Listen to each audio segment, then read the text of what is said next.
Queridos, vamos abrir o nosso livro, A Dracma Perdida, na página de número 151. Bem, nós já estamos bastante avançados na nossa leitura. Nós estamos dando ênfase agora no discurso de Ioannes. Ioannes é João, o discípulo do amor, que contrapõe a visão que ele tem acerca dos eventos da redenção ao discurso de Simão Cirineu, teólogo cirineu, e também ao discurso equivocado de Drusos, o centurião, né? Então vamos continuar nossa leitura, avançando no entendimento. Página 151. Capítulo 23, o caminho da revolta. Vamos seguir? Continuou Ioannes: o pecado e a morte passaram a ser a marca de todos os homens. O velho homem crescia na medida em que Adão se multiplicava. Interessante essa questão do crescimento de Adão e esse crescimento do velho homem, né? O velho homem crescia na medida em que Adão se multiplicava. Esse conceito é um conceito bíblico, né?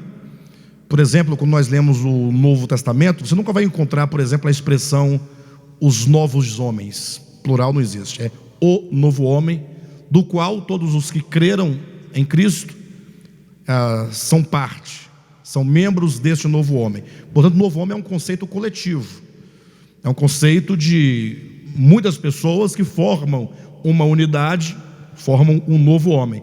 E essa ideia de novo homem coletivo parte da ideia de velho homem coletivo. Então, o velho homem, quando diz a Escritura, também sempre no singular, implica uma consciência caída, da qual muitos participam e se tornam, portanto, uma unidade em Adão. Adão, o cabeça dessa humanidade caída, e todos os seus filhos como sendo o seu corpo, não é? Então a Bíblia traz a ideia de dois homens. Vocês vão encontrar isso claramente em 1 Coríntios, capítulo 15, versículos 45, 46, 47, quando ali fala sobre dois homens, Adão e Cristo, o primeiro homem e o segundo homem, para demonstrar isso, de modo que todos os homens, individualmente, ou fazem parte do novo homem, ou fazem parte do velho homem. Mas ainda há um conceito maior. Já tratamos disso aqui, né? O Apocalipse, por exemplo, ele fala sobre um dragão grande e vermelho, né? Que é o diabo, né? O próprio Apocalipse fala que é a antiga serpente. Então nós temos a ideia da serpente em Gênesis, e agora essa serpente ela aparece no Apocalipse como um grande dragão. Ora, o que fez a serpente virar dragão? Ora, o seu crescimento e o seu desenvolvimento.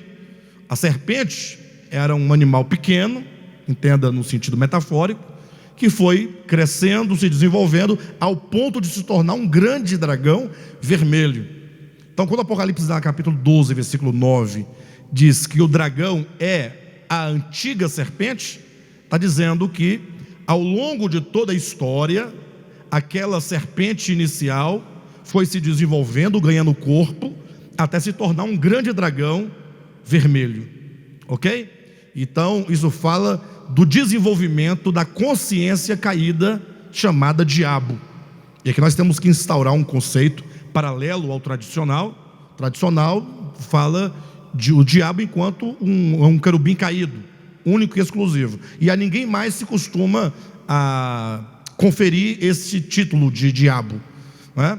Nós sabemos pela Escritura, por exemplo, que todos que se opõem a Cristo, à sua verdade, de certo modo eles são diabo. Satanás, como é o caso de Pedro, que foi chamado de Satanás por Jesus em Mateus 16, quando Pedro de alguma maneira estava se opondo à morte de Cristo. Jesus falou que era necessário ir para Jerusalém para cumprir a obra de redenção, e isso implicaria todos os seus sofrimentos. Pedro disse: Senhor, isso de modo algum te acontecerá. Quando Pedro disse isso, diz a Escritura, disse Jesus a Pedro. Por que enfatizar isso? Porque não raras vezes muitos entendem que Pedro estivesse naquele momento possesso, ou que um demônio por detrás de Pedro tivesse falado. ou que Pedro, endiabrado, estivesse falando aquelas palavras. Mas o texto diz que Jesus disse a Pedro: arreda, Satanás, tu és para mim uma pedra de tropeço, porque tu, Pedro, não cogitas das coisas de Deus, mas das coisas dos homens.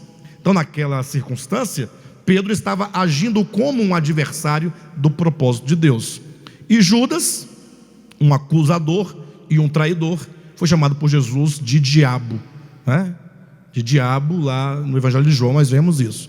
O que significa então que as expressões diabo e Satanás, elas devem ser entendidas mais amplamente do que simplesmente conferida a um único ser.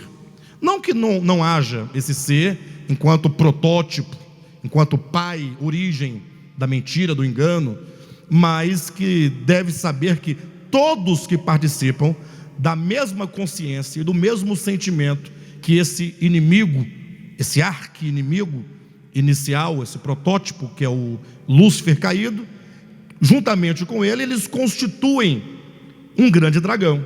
Então a antiga serpente seria esse aspecto inicial, original, mas que somado, trazendo muitos para si, vieram a constituir por fim o grande dragão. Por isso que fala do crescimento. O pecado e a morte passaram a ser a marca de todos os homens. O velho homem crescia na medida em que Adão se multiplicava.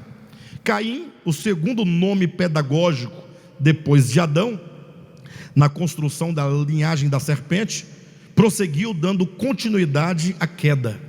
Por que nós falamos o segundo nome pedagógico? Porque ainda que Caim seja um indivíduo, na Escritura ele está ali para representar algo. Ou seja, muitos perguntam assim: mas Adão só teve 3 filhos, com quem foi que Caim se casou? Não tem essa pergunta. Mas o que a Escritura diz? Que Adão teve filhos e filhas. Então certamente ele teve muitos filhos e muitas filhas, mas que a Escritura só registra o nome de 3: Caim, Abel e Sete. Não é isso? Somente esses 3. Então, mas por que somente esses 3? Porque em cada um deles há um ensinamento, há uma pedagogia divina. Então Caim, o segundo nome pedagógico. O primeiro nome pedagógico é Adão, o segundo é Caim. E aí vem outros nomes que a Bíblia vai usando para poder ensinar verdades eternas, né? Caim, o segundo nome pedagógico depois de Adão, na construção da linhagem da serpente, prosseguiu dando continuidade à queda. A primeira morte na terra não foi um juízo divino, mas um assassinato, fruto da violência do homem caído. A inveja e o ódio, predecessores da morte, atingiram a sua culminância quando, dominado pelo espírito luciférico, Caim matou o seu irmão. Eis aqui a primeira manifestação prototípica do pecado: as trevas e o ódio que se manifestam na forma de violência contra a criação de Deus. Isso é muito importante, porque o objetivo aqui de João não é ensinar meramente o que foi o assassinato de Abel, por Caim, mas ele está começando lá de trás para demonstrar que o pecado não tem origem em Deus, tem origem no ser caído, e que esse pecado, ao entrar no mundo, ele traz consigo uma série de desdobramentos de si. Então o pecado é um coração que nega a Deus, é um coração que dá as costas a Deus. Agora, qual é o resultado disso? A morte como o final de tudo.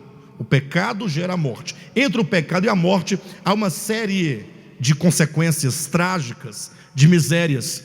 Então João está dizendo que o matar o outro é uma consequência do pecado, de modo que ele fala bem claramente que o primeiro, como diz, eis aqui a primeira manifestação prototípica do pecado.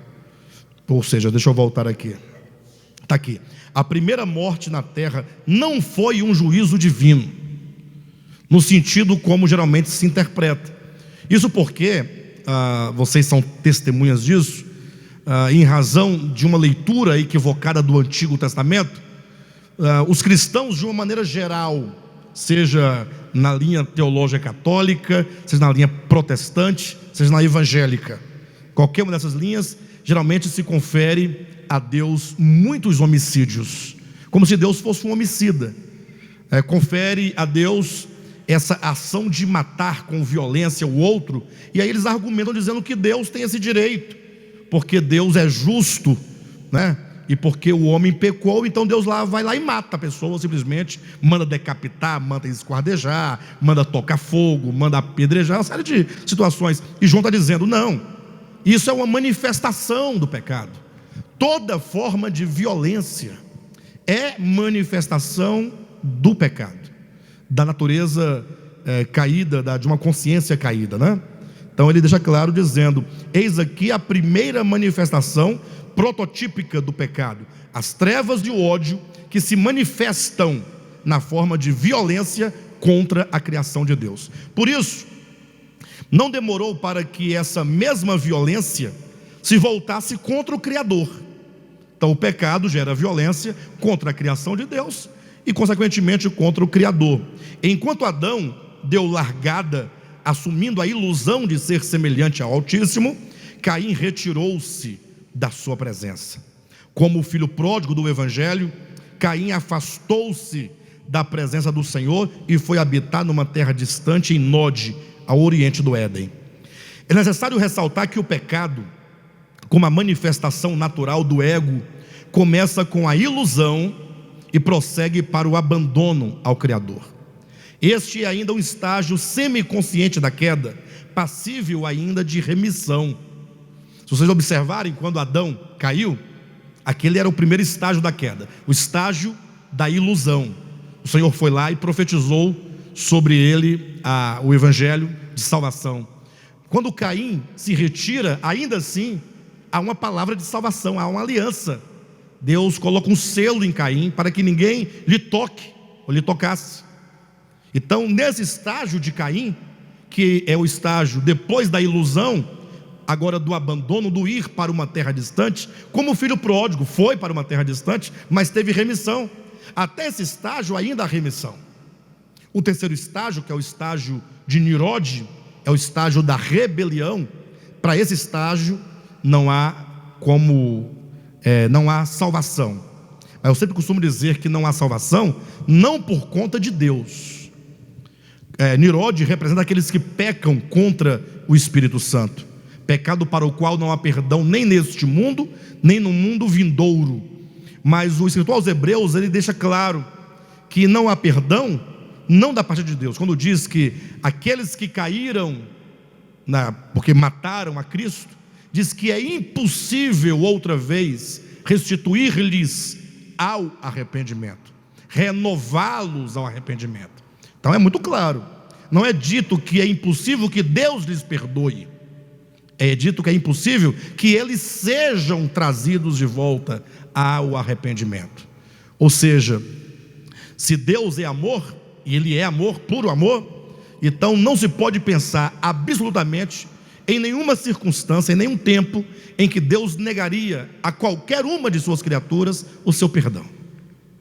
Na verdade, se nós formos um pouco mais profundo no sentido de perdão, nós vamos dizer que mesmo aqueles que sofrerão a penalidade eterna, receberão de Deus um eterno perdão. Porque a palavra perdão, depois se vocês tiverem a curiosidade de consultarem a raiz dessa palavra, tanto no português como em outras línguas, mas sobretudo no grego, ela implica algo semelhante a divórcio. Interessante como que a palavra perdão, ela traz a ideia de divórcio na língua grega. Você fala, mas por qual motivo? Qual é a relação? O que tem a ver o divórcio com perdão? É porque a ideia do divórcio, não vamos pensar no sentido legal, mas pense no sentido afetivo do divórcio. É aquele que diz assim, você pode ir livremente. É que não segura, que não força, mas aquele que permite que a pessoa se vá. Por isso a palavra perdão implica, você pode ir. Perdão é não reivindicar, perdão é não exigir, perdão é não prender o outro. Então, para aqueles que não querem viver pela vida, que é o próprio Deus, aqueles de que diz lá o Salmo de número 2, sacudamos de nós as suas algemas, rompamos os laços, Esses que falam, nós não queremos viver ligado ao Criador. Quando Deus disser, então podem ir, porque eu costumo sempre dizer que nós, homens, por mais que nós tenhamos algum tipo de discurso, de um modo ou de outro, mas na prática a gente costuma dizer, não, mas eu tenho direito sobre você. É assim que os pais muitas vezes costumam fazer, né? O pai às vezes quer ter um direito sobre o filho, como se o filho fosse uma propriedade dele. Então está sempre reivindicando que o filho tem que fazer porque tem o direito sobre ele. Então a gente fica sempre prendendo o outro em nome de qualquer outra coisa, né? Até a intenção muitas vezes é boa, sadia, mas o fato é que quando aqueles no final falam, nós não queremos viver por meio da vida, e isso ficar consumado, ficar muito claro e explícito no final de todas as coisas, Deus então dirá, então vocês podem ir, porque este é o julgamento divino. Leiam depois Romanos capítulo 1, a partir do versículo 18, quando diz que a ira de Deus se manifesta do céu contra toda impiedade e perversão dos homens que detêm a verdade pela injustiça. Então a ira de Deus, lá em Romanos, Paulo explica, é o deixar ir. Versículo 25 do capítulo 1 diz, por isso Deus os entregou, como que dissesse, então, se vocês não querem a mim, não reconhecem que eu sou Deus, o Criador, e vocês tiraram minha glória e deram a vocês próprios, ou a criatura, adorando a criatura, então vocês podem ir.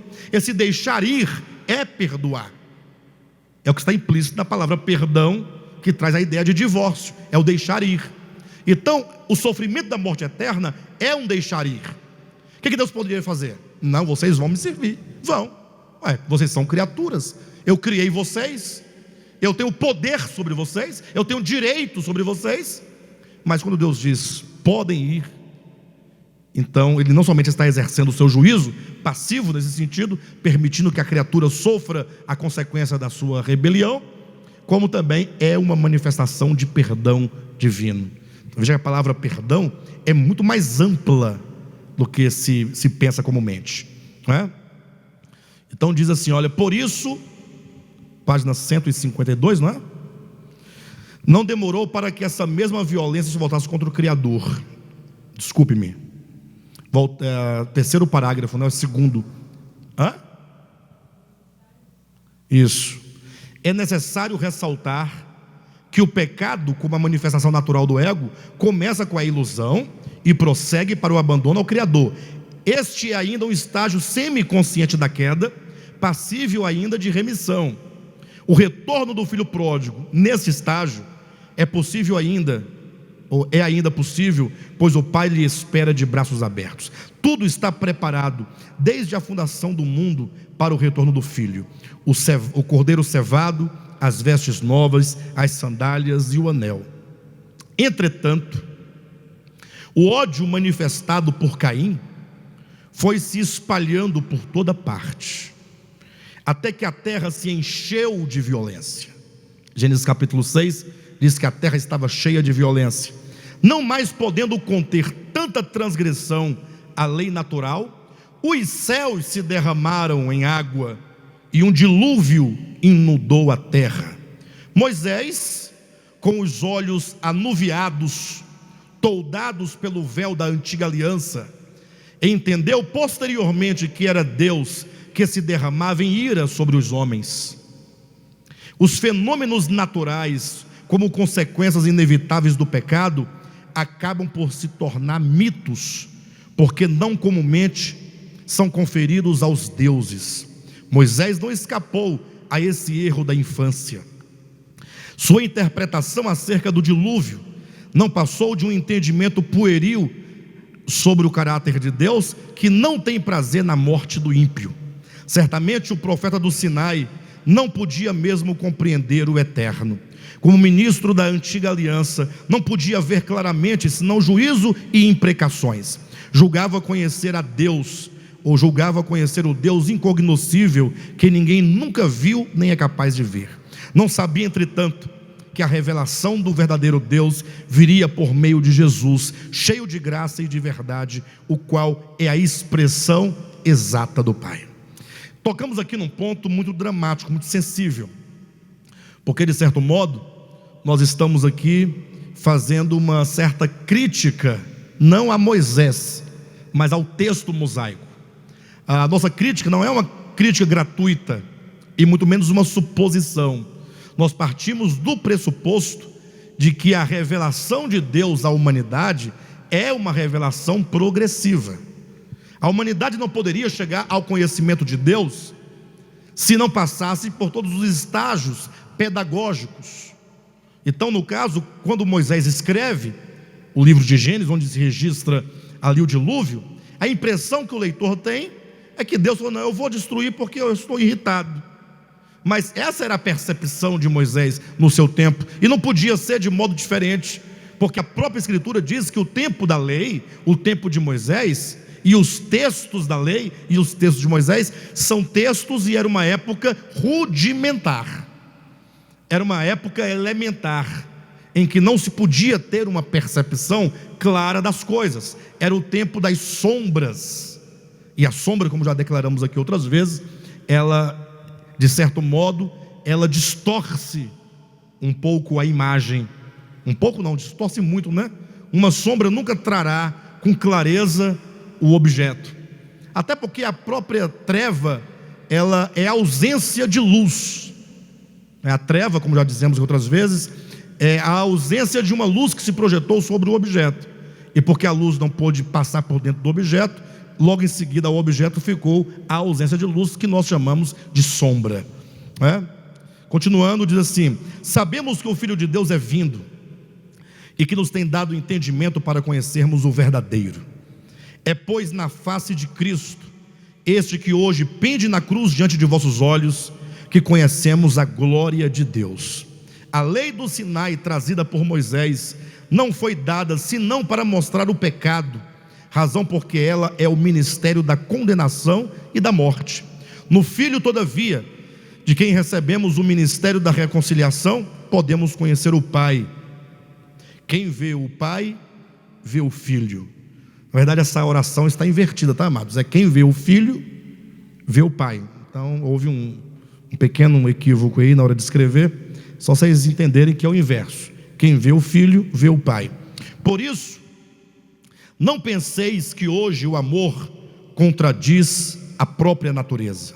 Isso aí Ioane dizendo para os dois, eles estão diante da cruz.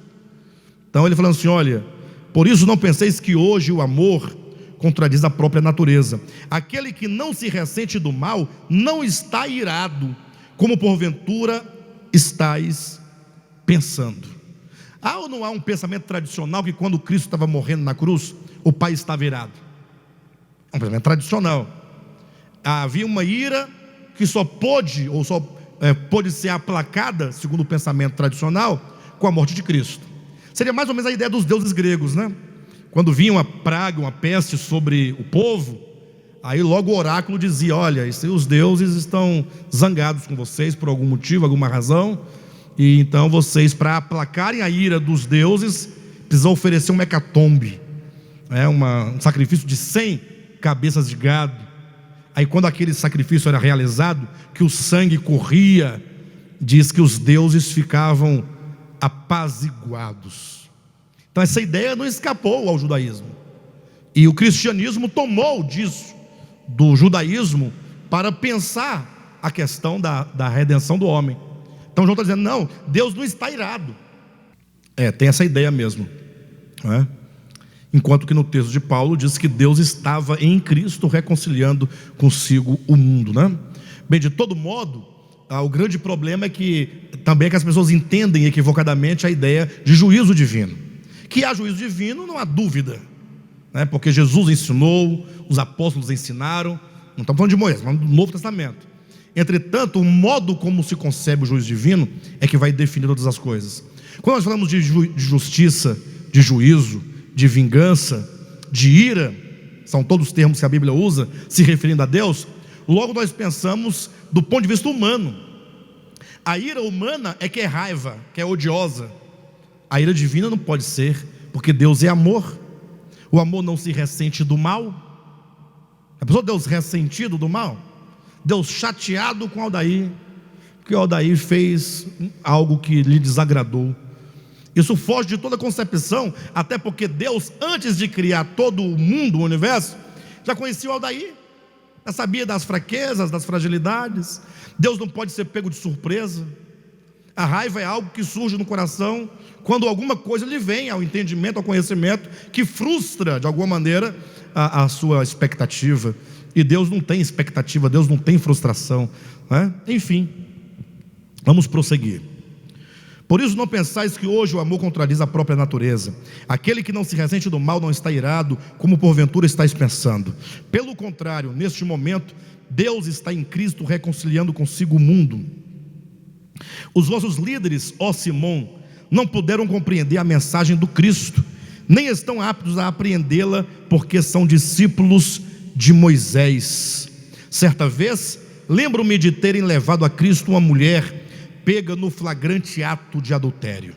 Apelaram para Moisés, levaram a lei e apresentaram-na ao mestre, a fim de colherem o que diria. E para o espanto de todos, aquele que no Sinai ordenou: não matarás, disse-lhes: quem dentre vós não tem pecado, atire a primeira pedra. Essas palavras geraram um conflito na mente dos acusadores, que confusos não sabiam no primeiro momento a quem obedecer, se a Cristo ou a Moisés. Porém, arguidos na própria consciência, iluminados pela luz do mundo, nada puderam fazer senão deixar cair as pedras no chão e fugir da face da luz. Com isso, com genuína autoridade, não permitiu o Senhor que se praticasse maior violência contra aquela que carecia de perdão. O Filho de Deus não veio para condenar o mundo, mas para que o mundo fosse salvo por ele. Voltemos ao dilúvio. É mister que se esclareça que o dilúvio, veio para a contenção da bestialidade humana, não porém para a erradicação do mal sobre a terra. Razão porque após o dilúvio, o pecado ascendeu, mediante a geração pós-diluviana, a um patamar mais alto de culpa, atingindo o seu clímax, e o fogo da rebelião acendeu contra o Criador. Nirode, rebelde por natureza e por etimologia, ou seja, ele em natureza rebelde, e o próprio nome Nirode implica rebelião, né? 300 anos depois do dilúvio, conclamou os homens de então para a execução de um diabólico plano contra o eterno. O fato é que a guerra no céu contra o Criador transferiu-se para a terra, e Nirode se tornou o principal representante de Satã entre os homens. Seus ataques contra o Altíssimo, como desde o princípio, alicerçaram-se no fulcro da mentira e da infâmia. Assim como o pai da mentira, o filho de Cuxi começou a aviltar o nome do santo, e por um processo de mimese, contagiou os pós-diluvianos com o mesmo espírito que o inspirava, incitando-os à violência. Interessante quando diz aqui, né, num processo de mimese, que seria mais ou menos a ideia de imitação. Então, os homens, eles são assim, eles, por serem gerados um do outro, existe um inconsciente coletivo que se passa de um para o outro. Não pense que você é produto da sua própria reflexão de mundo. Tudo aquilo que nós somos é o pecúlio de uma humanidade que começou há milhares de anos. Então nós somos, há em nós uma lembrança, há em nós um processo de imitação. É possível você chegar em algum lugar, por exemplo, e você começar a estar num restaurante, e você é mal atendido, e você começar a criar um problema, e daqui a pouco você ter pessoas que estão próximas, que não tem nada a ver com o seu problema, que se une a você contra aquela situação. Você quer quebrar a mesa, já tem alguém que quer te ajudar a quebrar também. Daqui a pouco está todo mundo no mesmo processo de mimese, de imitação, porque isso é algo que não está somente, não é uma circunstância meramente externa. Há dentro do homem, de todos os homens, não é, esse desejo coletivo de luta, de briga, de mentira, não é? de sangue, de violência. Está dentro de todos os homens isso. E portanto logo Cush conseguiu envolver os pós-diluvianos, né, para se unirem a ele contra Deus. Dizia Nirode, página 155: ora, como podemos nós confiar em um Deus que destruiu os nossos pais, arrebatando-os da terra por um dilúvio? Olha o argumento. Nirode dizendo: como nós podemos confiar naquele que matou nossos pais, que irado destruiu todos da terra? E por que o fez? Por não admitir aos homens o direito à liberdade. Criou-os enlaçados a ele, algemou-os com grilhões de ferro, e não nos permite traçar o nosso próprio caminho. Quer-nos como suas marionetes, verdadeiros autômatos, impondo a nós que o sirvamos, sem sequer dar-nos o direito de pensar e de decidir por nós mesmos. Sem nos consultar, fez o injusto Deus um decreto, impondo sobre nós um rei, por ele ungido, e espera que o referendemos coercitivamente. Se a ele nos submetermos, logo criará novo pretexto para nos extinguir, como o fez aos nossos antepassados. Eia, pois, rompamos de nós os seus laços, e sacudamos de nós as suas algemas. Unamo-nos como um só homem, fortaleçamos os nossos braços, e não permitamos que aquele reine sobre nós. Trago comigo um plano, e a vós, diferentemente dele, vos submeto à apreciação. Vinde, façamos uma cidade e construamos uma torre, cujo tope alcança os céus, e tornaremos célebre o nosso nome. Não podemos nos espalhar pela face da terra, um reino dividido não subsistirá. Por isso, tomemos o barro, amassemo-lo bem, e depois de queimado, teremos homens fortes, forjados no fogo, para resistir ao invasor do nosso mundo. Lógico, essas são palavras de um rebelde. Interessante como no final diz: por isso, tomemos o barro, amassemo-los bem, e depois de queimado, teremos homens fortes. Aqui já há uma interpretação do texto, porque quando nós lemos ali a Torre de Babel, não podemos tomá-lo do ponto de vista histórico. Não há em Deus, e nem para as Escrituras, do ponto de vista do seu objetivo dado ao homem por Deus, não há nenhuma intenção histórica. Aqueles que ficam discutindo e debatendo a historicidade, o ano, a veracidade, procurando arqueologicamente os restos da torre da cidade, para tentar provar o que para quem? A Bíblia não é um livro de provas de direito, tampouco é um livro histórico, nem de arqueologia. A Escritura, na sua forma pedagógica e mesmo rudimentar, ela tem uma intenção de trazer a revelação de algo. Nós demonstramos na conferência do ano passado que o que era Babel, em Gênesis, se desdobrou e se desenvolveu em Babilônia, no meio da Bíblia, e chegou ao Apocalipse como grande Babilônia. Então eu não posso ficar lendo a história de Babel, tentando ver ali um mero indício histórico do passado. Ali eu vejo como o germe que se desenvolveria e chegaria a ser a grande Babilônia, que no Apocalipse não é uma cidade, mas é o conjunto de homens caídos que se revoltam contra o Criador. Babilônia, Babel, sempre estará envolvida com questões de rebelião, sempre. Por isso, quando diz lá no texto, o texto deve ser lido no primeiro momento como Nirode querendo construir uma cidade literal, mas o Apocalipse, ele me obriga agora a ver esse tomar o barro, amassar o barro, forjando ali tijolos, queimando, endurecendo o barro, como sendo o homem. Tomemos o barro. O homem é o barro que moldado numa forma de uma mente perversa e diabólica, um coração anti-Deus, se torna agora o material da edificação daquilo que a Bíblia chama de grande Babilônia.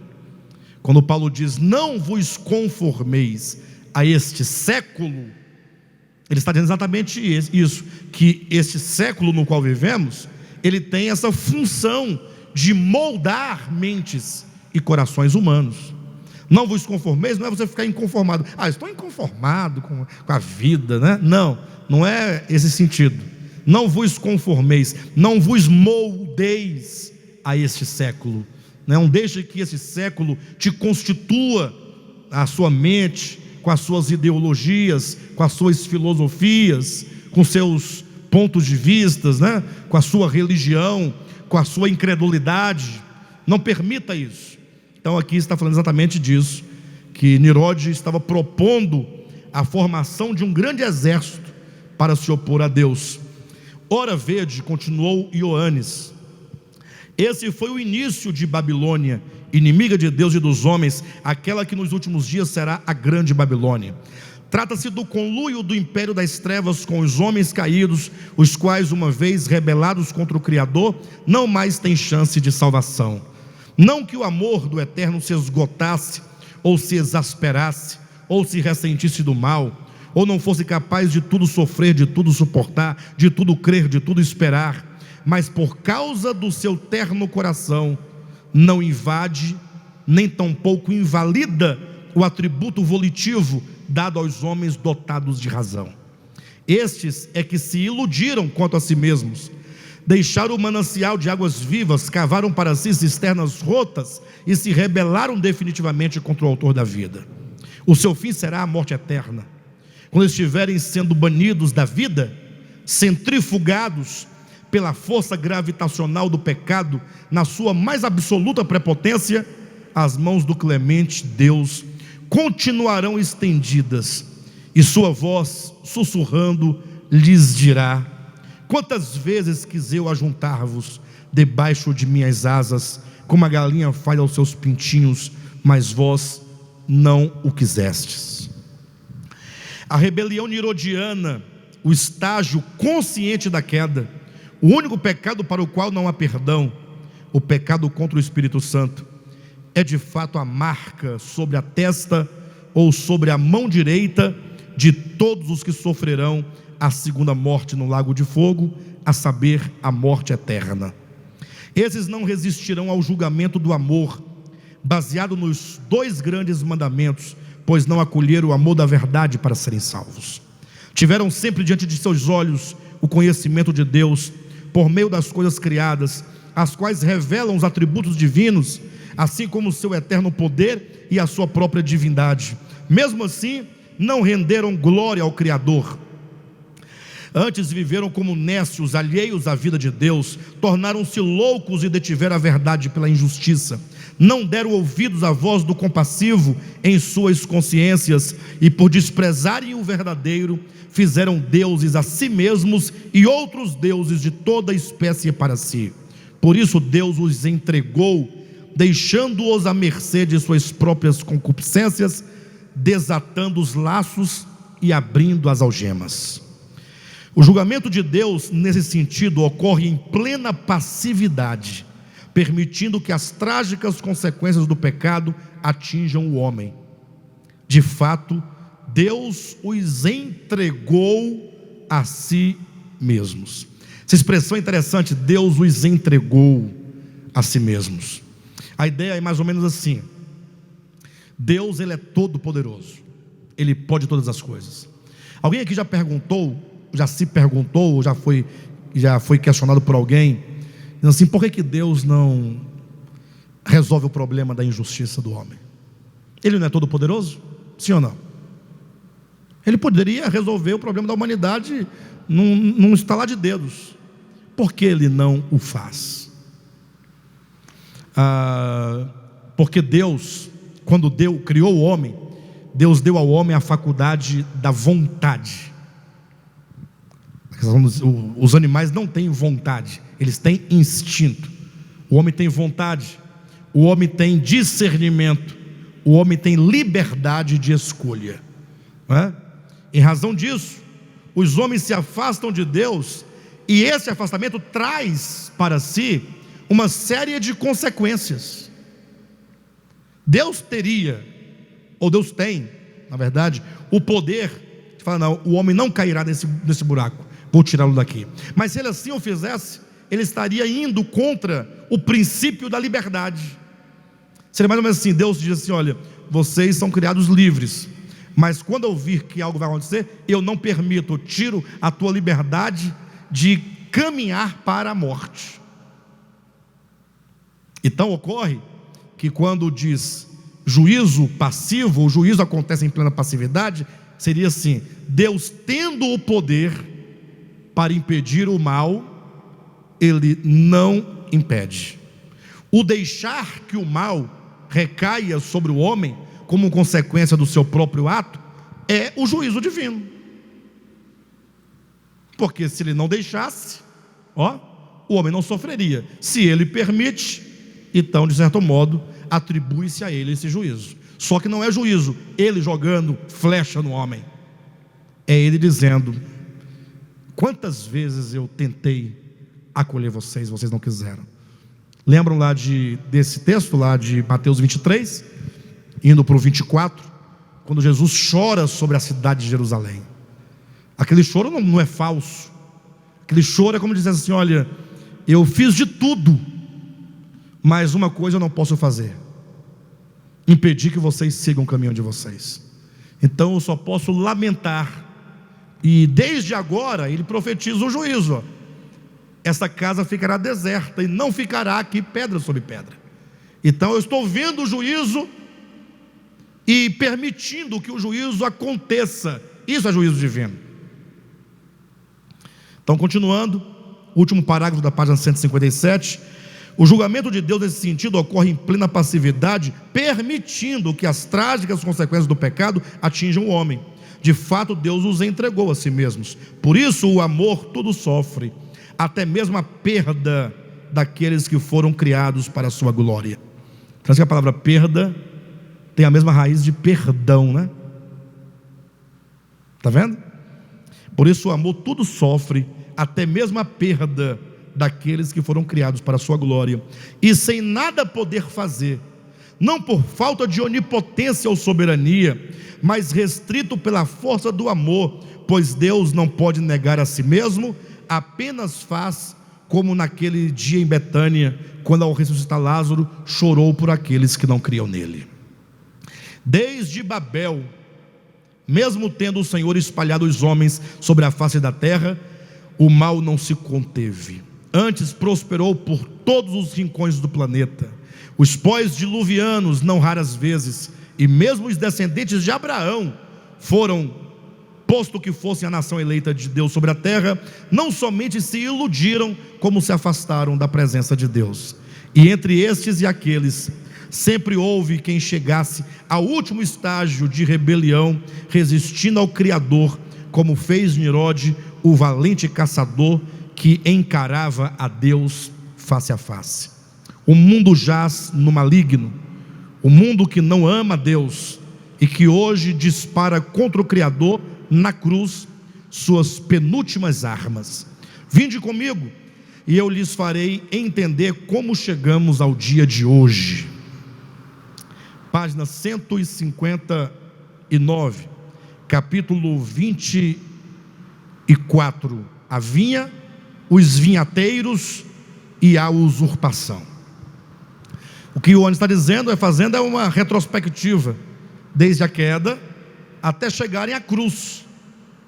Quando ele faz a retrospectiva, desde a queda de Lúcifer nos céus, a queda do homem, o afastamento, a ilusão, o afastamento, a rebelião, ele vai trazendo os princípios para demonstrar que o que está acontecendo na cruz não era Deus irado, mas era o cumprimento da estratégia e do plano de Satanás, que odiava o Filho. Vamos ler. A vinha, os vinhateiros e a usurpação. O Criador plantou uma vinha num outeiro fertilíssimo, limpou a terra, retirou as pedras, arou o solo, plantou nele vides escolhidas e cercou-a com uma sebe. Essas foram as palavras e a metáfora que o profeta Isaías usou para se referir ao projeto de Deus, com vistas a estabelecer sobre a terra um povo escolhido, a nação de Israel. Havendo dispersado os rebeldes em Babel, o Senhor escolheu dentre os pós-diluvianos a Abrão, a fim de que este fosse a semente de um novo povo, separado dos gentios. A partir desse germe, Deus estabeleceria o seu reino sobre a terra, a fim de ser a base de seu governo, por meio do qual se revelaria aos demais povos. Na qualidade de vinhedo de Deus, deveria a nação santa de Israel servir de alimento para Deus e para os homens. Deveria produzir frutos, a fim de que o propósito para o qual fora estabelecido se cumprisse. Entretanto, posto que fosse uma nação santa pela ação soberana de Deus, não o era em natureza. Desde o dia em que foi germinada, por ocasião de sua libertação do Egito, até os dias de hoje, sua história foi marcada pela presença orgânica do pecado. A despeito das inexoráveis imprecações da lei e das constantes ameaças dos profetas, sempre fora dominada pelo ego, o que a levou a viver para si mesma. Falando do povo de Israel, né? O afastamento de Deus em suas consciências levou os eleitos às mais duras consequências. E a despeito de seus constantes sofrimentos, continuavam a cavar para si cisternas rotas e a desprezar o manancial de águas vivas. Durante toda a sua experiência, estiveram a comer diariamente do fruto da árvore do conhecimento do bem e do mal. Suas escolhas e desejos sempre foram dominadas pela paixão carnal, natureza adâmica que não se inclina a Deus, nem se rende à sua vontade. De tempo em tempo, o Criador enviava-lhes seus servos, os profetas, para colher do vinhedo algum fruto, mas a aridez de suas consciências e a esterilidade de seus corações não somente lhes fechavam a madre, como também lhes inspiravam a violência contra os enviados de Deus. Os lavradores, agarrando os servos, espancaram a um, mataram a outro, apedrejaram a outros. Profetas foram cerrados ao meio, e não poucos foram lançados em calabouços à base de pão e água. E quanto mais Deus lhes enviava mensageiros, tratavam-nos da mesma forma. Nisso, mais uma vez, se vê claramente as obras do pecado como manifestação de profunda hostilidade contra Deus e sua criação. Nem mesmo o seu próprio povo escolhido escapou ao contágio e poder do pecado. A natureza mimética do velho homem, cuja raiz alimenta-se das águas amargas do rebelde coração de Lúcifer, constitui a consciência caída de toda existência hominal, além de legar às existências infra-humanas as trágicas consequências da queda.